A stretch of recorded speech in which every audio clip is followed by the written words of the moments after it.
교도소 안에서 규칙을 잘 지켜 모범이 되는 죄수를 우린 모범수라 부릅니다.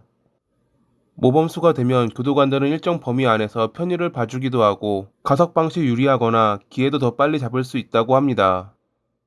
이탈리아 레지오 에밀리아의 한 수감시설에 수감돼 있던 로베르토 역시 이런 모범수 중 하나였습니다.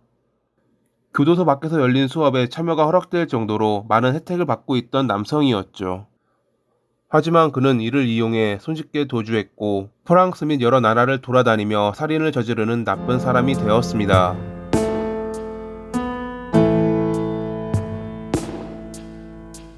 1962년 4월 3일에 이탈리아 베네치아 메스트레에서 경찰관인 아버지와 전업주부인 어머니 사이에서 외동으로 태어난 로베르토.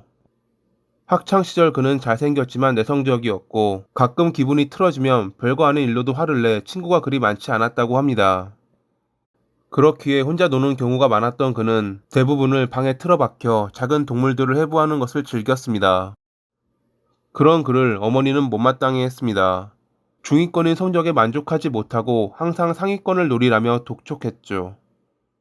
어머니의 통제에 모자는 항상 부딪혔고 둘의 말다툼은 어느새 폭력으로 번지기 일쑤였습니다. 1981년 4월 12일 저녁, 어느 때와 다름없이 이날도 모자는 다투고 있었습니다. 로베르토는 일요일 밤을 즐기기 위해 아버지의 차를 타도 되냐고 물었지만 어머니는 절대로 안 된다고 거절했거든요. 아버지가 오늘 늦게 오시니 잠시만 드라이브를 즐기고 오겠다는 아들의 부탁을 어머니는 들어주지 않았습니다. 평소 차를 거칠게 모는 아들이 돌아와야 안심하고 잠에 들었던 어머니로서는 당연한 처사였을 것입니다. 서로 한치도 양보 없는 말다툼에 감정이 격해진 로베르토는 부엌으로 달려가 식칼을 꺼내 들었고 어머니는 깜짝 놀라 그에게 흉기를 빼앗기 위해 달려들었는데 뒤엉킨 몸싸움 끝에 그녀는 아들의 손에 살해됐습니다. 쓰러진 어머니를 보니 평소 자기가 해부했던 쥐가 떠올랐다는 그는 항상 자기를 압박하는 어머니가 그날은 괴물처럼 보였다고 합니다.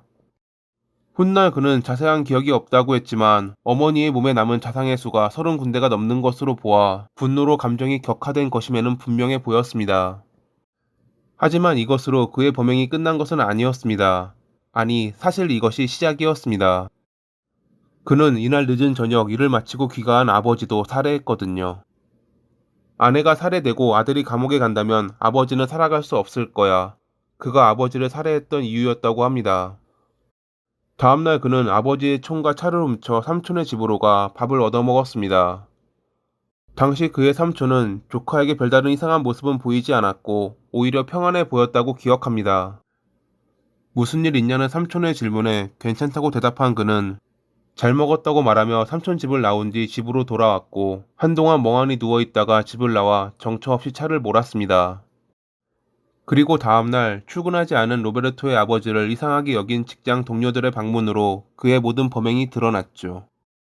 당시 현장은 지저분했고 계획되지 않은 우발적 살인일 가능성이 높다고 생각한 경찰은 사라진 그들의 외동아들 로베르토를 용의자로 수배했습니다.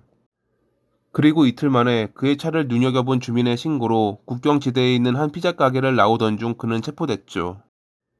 처음 그는 범행을 부인했고 자신이 비밀 요원이라는 등 이상한 말을 중얼거리며 정신 나간 사람처럼 행동했지만 경찰이 그를 범행 현장으로 데려가자 자유를 갈망했기에 그런 범행을 저지른 것이라 자백했다고 합니다.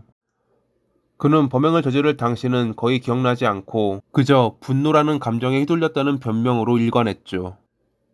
이 변명이 먹혀들어 전문가는 그가 조현병을 앓고 있다고 진단했고 이 때문에 그는 감옥행을 피할 수 있었습니다.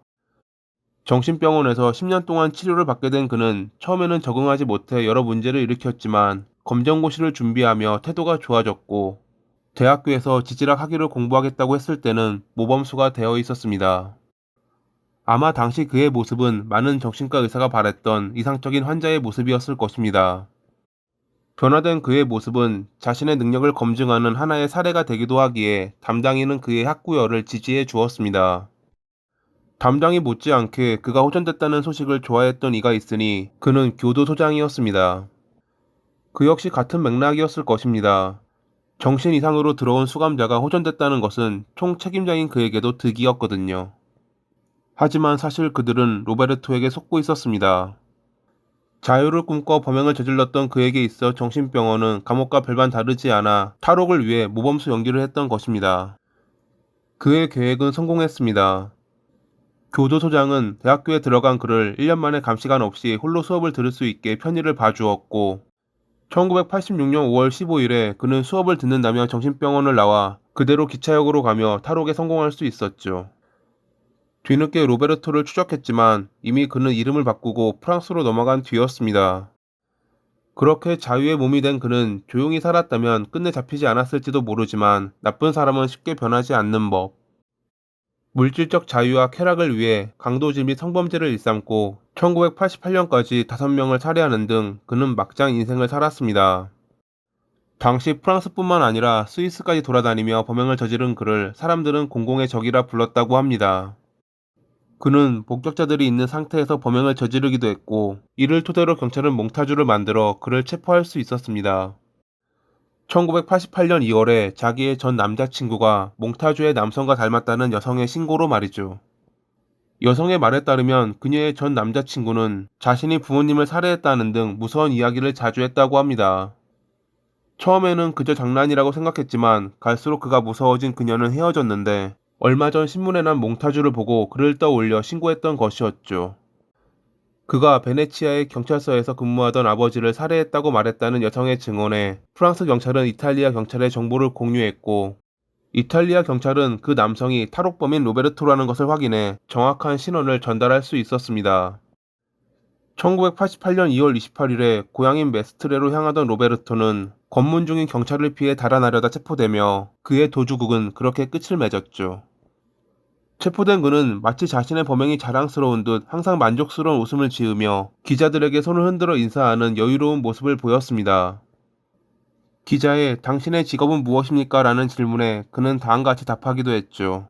나는 킬러다. 사람을 죽이는 일을 하지. 구금 당시 그는 탈출을 시도해 교도소 옥상에서 떨어져 상처를 입는 해프닝이 벌어지기도 했습니다. 그가 대부분의 범죄를 프랑스에서 저질렀지만 이탈리아 당국의 인도 거부로 인해 프랑스 당국은 분노를 표하기도 했죠. 그렇게 공공의 적이었던 그는 1988년 5월에 이탈리아 최고 보안 수용소에 수감됐는데, 며칠 뒤인 5월 23일에 감방에서 스스로 목숨을 끊은 채 발견됐습니다. 자유를 위해 이기적인 범행을 저질렀던 그가 더 이상 자유를 얻지 못할 처지에 놓이자 그런 선택을 했던 것일까요? 이유는 알 수 없지만 한 가지 확실한 건 본인의 자유를 위해 남을 살해했던 나쁜 사람인 그가 죽어서 갈 곳은 결국 지옥밖에 없다는 것입니다. 이러한 나쁜 사람들이 사라지길 바라며 이만 마칩니다. 오늘도 봐주셔서 감사합니다.